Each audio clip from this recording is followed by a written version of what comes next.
Quelles sont les priorités dans ma vie? C'est ce que nous verrons aujourd'hui ensemble à l'émission La Parole vivante.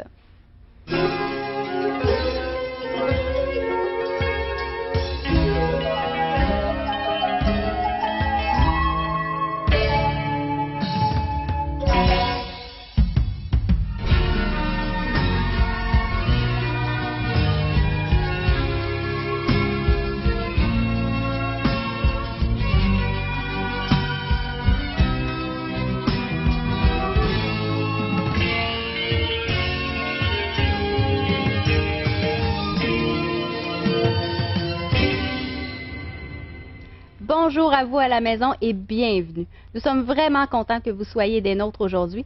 Nous sommes avec Pasteur Régent Joly. Bonjour Marianne. Bonjour Régent. Aujourd'hui, on va assister au décès d'Abraham. Ah oui? Et oui, c'est à son tour maintenant. Et donc, Isaac prend la relève, son fils unique, avec Rebecca, cette épouse qu'il s'est trouvée. Et on va les voir ensemble fonder leur propre famille, avoir leur tour aussi, il va sans dire leur lot de problèmes, de difficultés, mais leur foi en Dieu va se manifester au sein de ce couple et de cette nouvelle famille. La grossesse va avoir lieu après certains problèmes de Rebecca, et après ça, bien, va naître deux jumeaux. Oh. Les jumeaux du nom d'Ésaü et de Jacob. Oui. Que va-t-il se passer entre ces deux enfants qui vont grandir au sein de cette famille, au sein de ce foyer?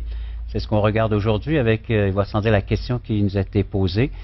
Vous savez, Jacob va vivre pour les choses de Dieu, tandis qu'Ésaü va faire un autre choix il va devoir subir aussi, donc, selon les choix qu'il va faire, c'est-à-dire les conséquences, et il va mépriser, il va rejeter ce que Dieu lui offre.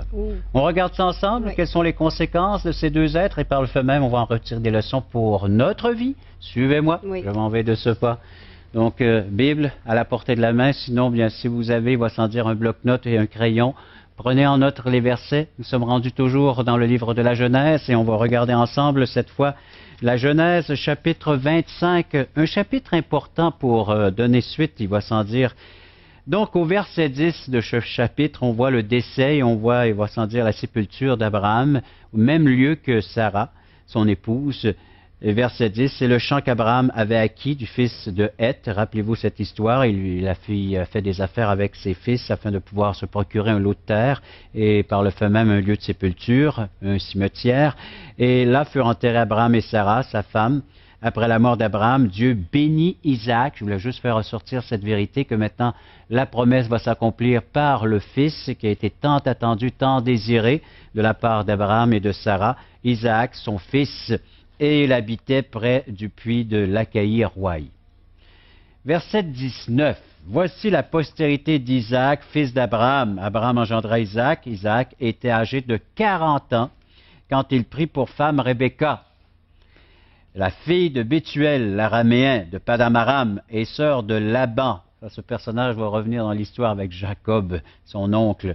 Et donc, Laban, c'est l'oncle, il va sans dire, ou le frère de sa mère, Rebecca. Isaac implora l'Éternel pour sa femme, car elle était stérile. L'histoire se répète, et que de fois, nous aussi, l'histoire se répète dans notre vie. On n'apprend pas de nos leçons, ou bien il y a des situations dans lesquelles Dieu nous place, parce que nous avons des leçons, justement, à apprendre dans notre vie. Pourquoi est-ce que les choses se répètent? En couple, en famille, en affaires. Il me semble que c'est toujours les mêmes choses qui reviennent parce que nous avons des choses à apprendre à travers des situations et des événements qui se répètent, sont répétitifs. Et ici, tout comme Abraham et Sarah ont dû faire confiance en l'Éternel pour avoir un enfant, exactement la même chose pour Rebecca et Isaac. Rebecca était stérile, tout comme Sarah.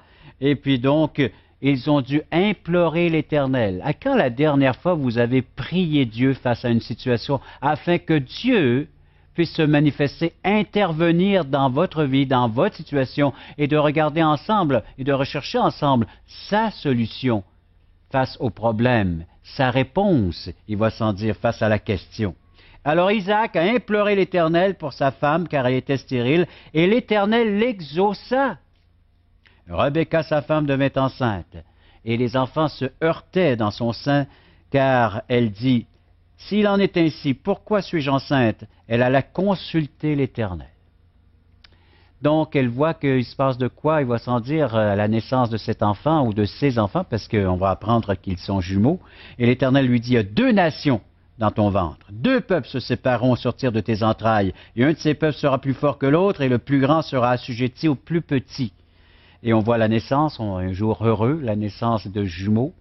Je ne sais pas si vous avez assisté, vous, un jour à une naissance, mais quel beau jour de savoir que oui, l'enfant promis ou l'enfant que nous attendions maintenant est arrivé. On avait préparé sa petite chambre et ainsi de suite, et les parents s'étaient préparés à l'accueillir. Et là, quelle surprise, ce n'est pas un, c'est 2. Alors donc, tout un événement dans une vie de couple. Et ensuite, alors, donc, le premier qui est sorti, il va sans dire, c'est Ésaü, et Jacob a suivi, attaché après le talon, c'est-à-dire il se tenait après le talon d'Ésaü, et ainsi de suite. 60 ans qu'ils étaient âgés, Rebecca et puis Isaac. Alors 20 ans plus tard, 20 ans après la prière, la requête et l'exaucement de cette prière. Et les enfants ont grandi ensemble. Mais ce que nous constatons, c'est que Ésaü ne cherchait pas à plaire à Dieu l'Éternel. Au contraire, il aimait le plaisir plus que toute autre chose.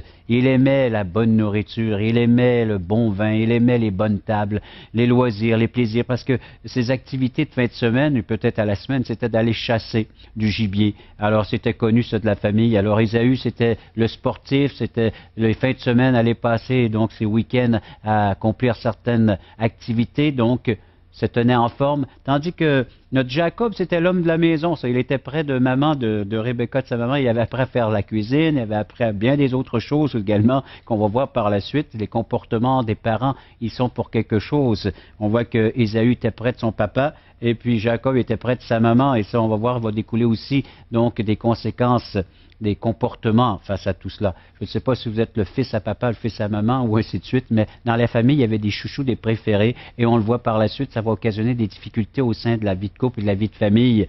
Alors Isaac avait choisi Ésaü, et puis Rebecca avait choisi donc Jacob.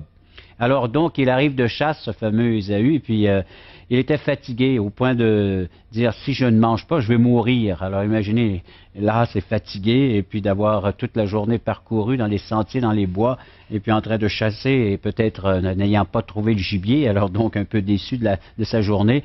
Alors il demande, ça sent bon dans la maison, et Jacob est en train de faire un pot de lentilles, de soupe, ou en tout cas de potager, et puis il demande en échange, il dit, regarde, le droit de d'aînesse, là, ce droit que j'ai acquis par naissance, il va sans dire, je suis prêt à le laisser, puis en échange d'un plat de soupe, de plat de lentilles. Alors Jacob a sauté sur l'occasion, il va sans dire, hein, sachant que son grand besoin à Ésaü était de combler, c'était sa faim, sa soif et sa faim, et ainsi de suite. Et c'est la même chose pour nous. Malheureusement, nous délaissons les choses de Dieu. Et le Seigneur a dû reprendre la société dans laquelle il se trouvait. Il dit, vous ne pensez qu'à avoir du plaisir, qu'à manger et à boire, et vous ne préoccupez pas de votre éternité, de votre âme. Et c'est la même chose aujourd'hui.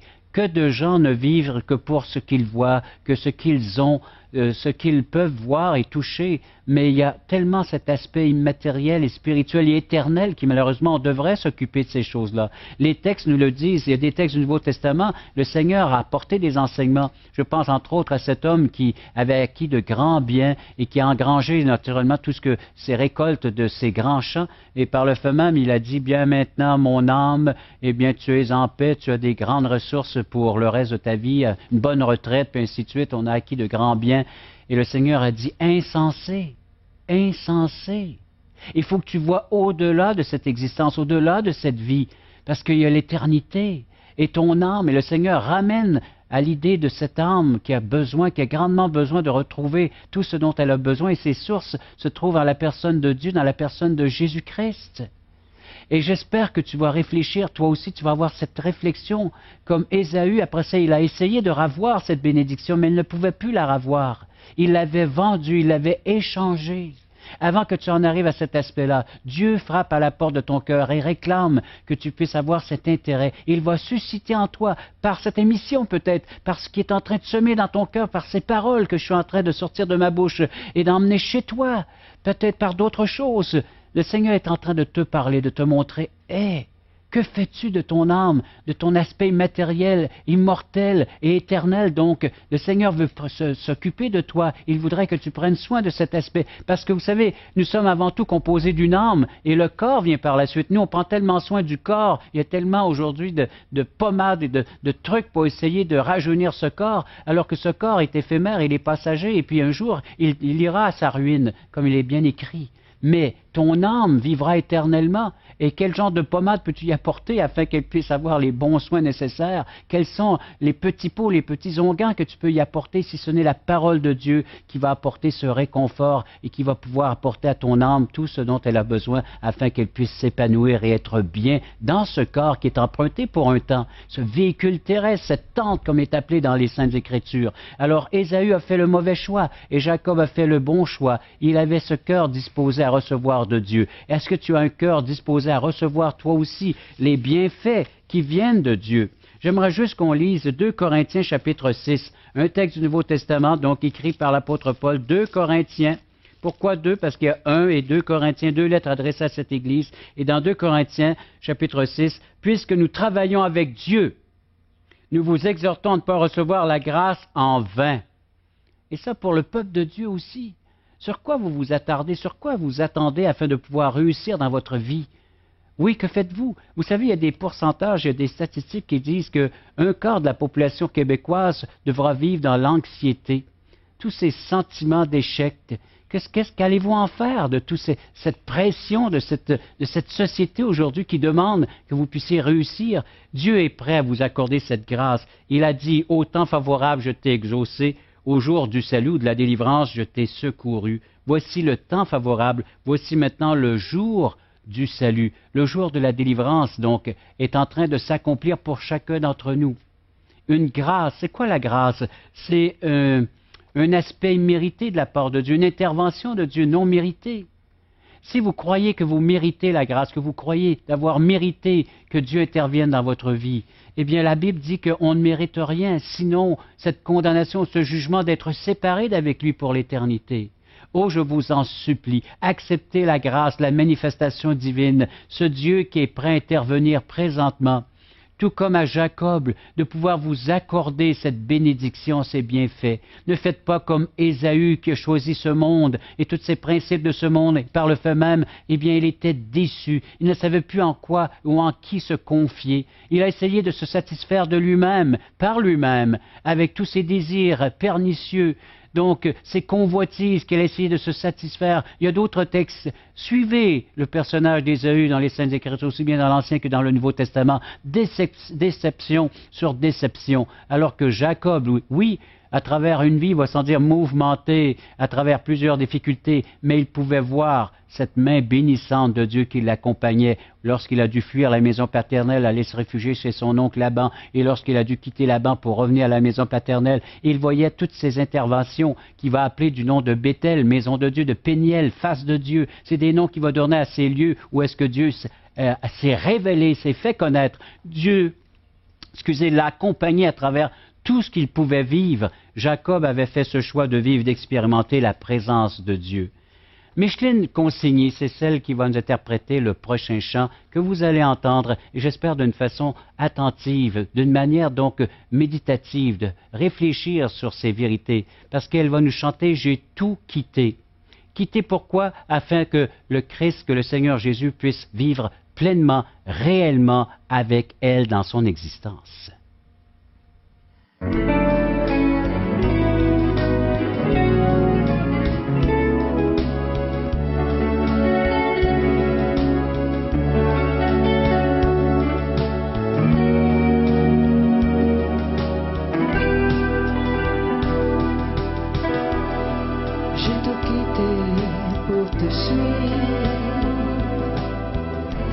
Oh Jésus, j'ai pris ma croix, à toi pour mourir et vivre. Pour toujours j'ai fait mon choix. La pauvreté, la souffrance, l'abandon et le mépris. J'ai tout accepté d'avance. Mon bonheur est à ce prix que le monde me délaisse. Jésus est là, c'est assez. Qu'on m'insulte ou qu'on me blesse, mon maître aussi fut blessé. Sous mes pieds, orgueil tenace,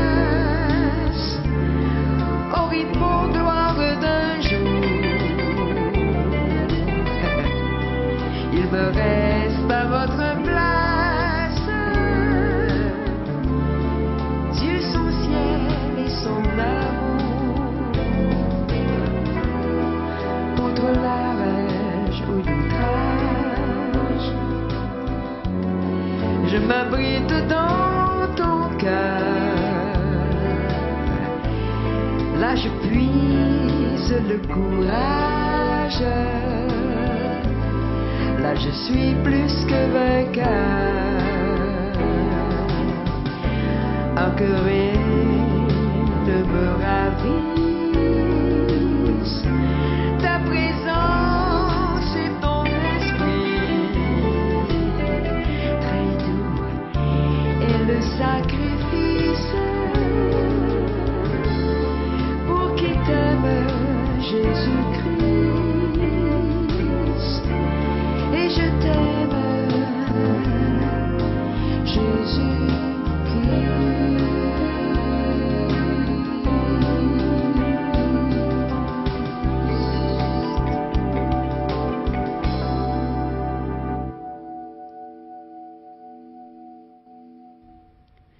Nous pouvons nous poser la question suivante. Sommes-nous des Ésaü ou des Jacob? Un Ésaü, c'est quelqu'un qui va profiter de tout ce que cette vie peut lui offrir et en profiter pleinement, essayer de se rassasier, essayer d'être comblé, complet même dans toutes ces choses que ce monde, mais tout cela est éphémère. Celui qui fait la volonté de ce monde périra avec ce monde, nous disent les Saintes Écritures, mais celui qui recherche et accomplit la volonté de Dieu vivra éternellement.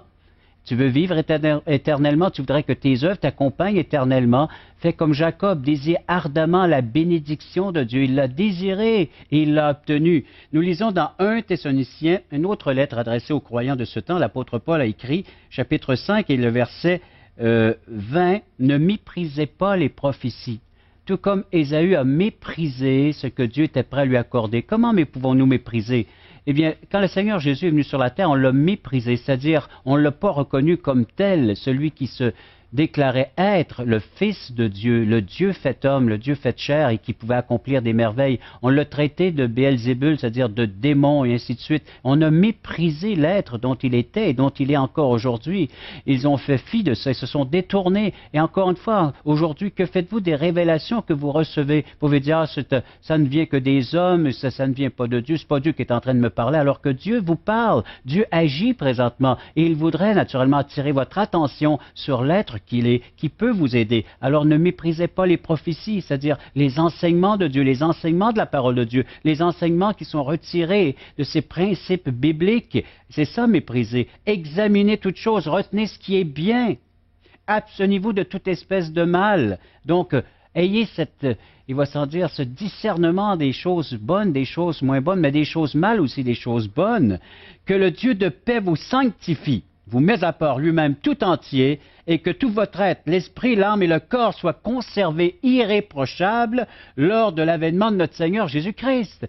Le Seigneur veut qu'on l'appuie, qu'on l'encourage, c'est-à-dire il nous encourage à le suivre dans ce principe de mise à part, de dire oui Seigneur, je suis prêt à vivre pleinement ce que tu veux que je vive avec toi, cette sainteté, cette sanctification, cette mise à part, afin que je puisse être conservé lors de ta venue. Et celui qui vous a appelé est fidèle, et c'est lui qui le fera. C'est-à-dire d'avoir une entière confiance que quand le Seigneur fait une promesse, il l'accomplit. Ce que Jacob a appris à travers donc des situations dans sa vie, à faire confiance à Dieu, et nous aussi nous devons apprendre. Mais lorsque Dieu parle, lorsque Dieu agit, nous pouvons lui dire merci parce qu'il accomplit pleinement sa volonté et les désirs de son cœur à notre égard. Et ses plans sont des plans de bonheur, de joie, et non des plans de malheur. Alors tournez-vous vers lui à l'instant même, implorez-le et demandez-lui que sa volonté s'accomplisse dans votre vie.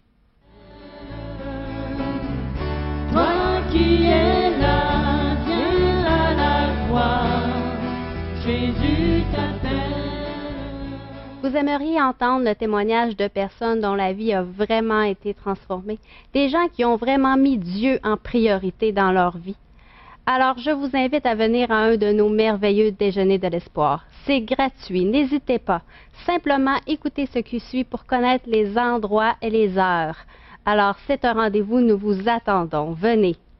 Regardez ce qui se passe dans cette salle. Il nous manque de la place. Voulez-vous m'aider à tasser le mur, s'il vous plaît? Hein? Jésus est vivant, il vit pour toi, il vit pour moi. Jésus est ici, il vient pour toi, il vient pour moi. Il est venu pour tous nous pardonner. C'est une nouvelle naissance. C'est comme une chenille qui est transformée en papillon. Mais il faut lui demander. Dieu vous offre la vie éternelle, mais il faut que vous la receviez.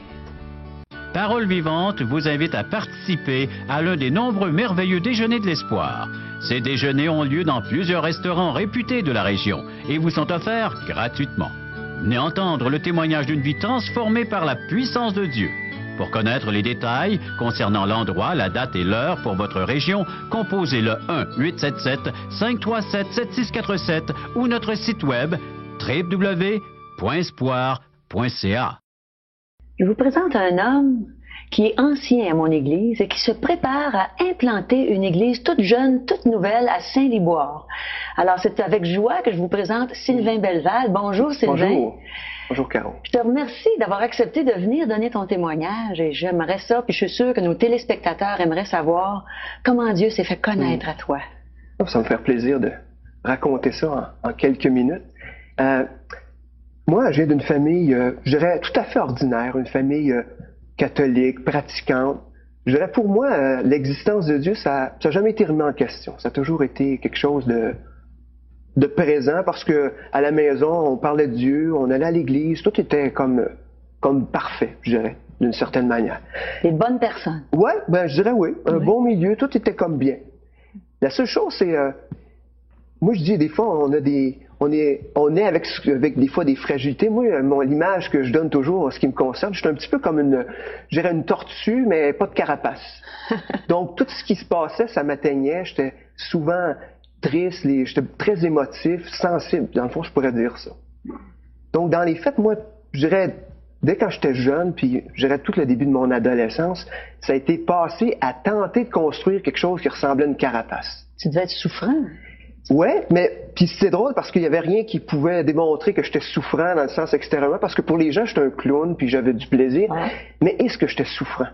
Parce que j'étais pas heureux, j'étais pas bien, mais je savais pas pourquoi. Fait que j'ai essayé toutes sortes de choses.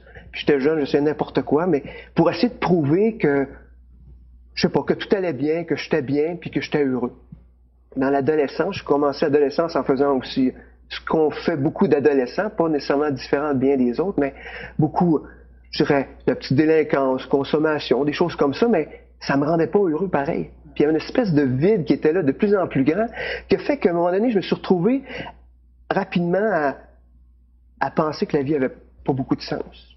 Voilà. Mais ce qui était spécial, c'est qu'à peu près au même moment, mes parents ont été invités à une grande rencontre à Montréal, où ce qui présentait Jésus-Christ, puis le plan de Jésus pour leur vie.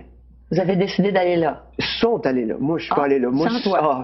Non, ça ne m'intéressait pas du tout, mais la seule chose, c'est qu'ils sont revenus, puis il y avait exactement ce que je cherchais. Il y avait une paix, ils étaient bien, et c'est comme la réponse dit, hey, ils sont bien dans leur peau, ils sont heureux, et c'est ce que je voulais. Mais je n'étais pas prêt à faire le pas.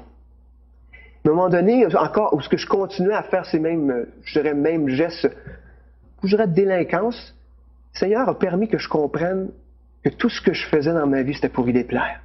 Tout ce que je faisais, s'il y avait juste un seul but, c'était me plaire à moi, mais contraire à ce que Dieu voulait. Ça te rendait pas heureux? Pas du tout, pas du tout. Alors, je me suis retrouvé justement un soir dans un parc, avec une gang d'amis, et ce que le Seigneur m'a montré, c'est que j'avais péché. Parce que toute ma vie, j'avais fait en fonction de moi-même, puis cherché à combler. Quand dans les faits, c'était pas une carapace que j'avais besoin, c'est d'être rempli intérieurement, que ce vide-là soit rempli. Donc, dans le fond, le Seigneur voulait pas que j'aie une tortue avec une carapace, mais une tortue qui a quelque chose en dedans. C'est un petit peu ça l'image qui me vient. Fait que ce soir-là, j'ai demandé pardon au Seigneur, j'ai dit, je te donne ma vie. Je te donne ma vie, puis maintenant, je veux vivre selon ton plan à toi. Je veux pas vivre selon ce que je vais chercher, puis selon tout le plaisir ou tout ce qui est là, mais je veux vivre selon ton plan à toi. Et ça s'est passé le 13 août 1982, et je vais m'en souvenir tout le reste de ma vie, parce que c'était le point marquant qui fait qu'aujourd'hui, 24 ans plus tard, je suis encore là à vouloir le servir et être avec lui. Et c'est Jésus qui est ton maître maintenant, qui dirige ta vie. Oui. Merci beaucoup, Sylvain. Merci. Merci beaucoup. C'était vraiment un témoignage très touchant.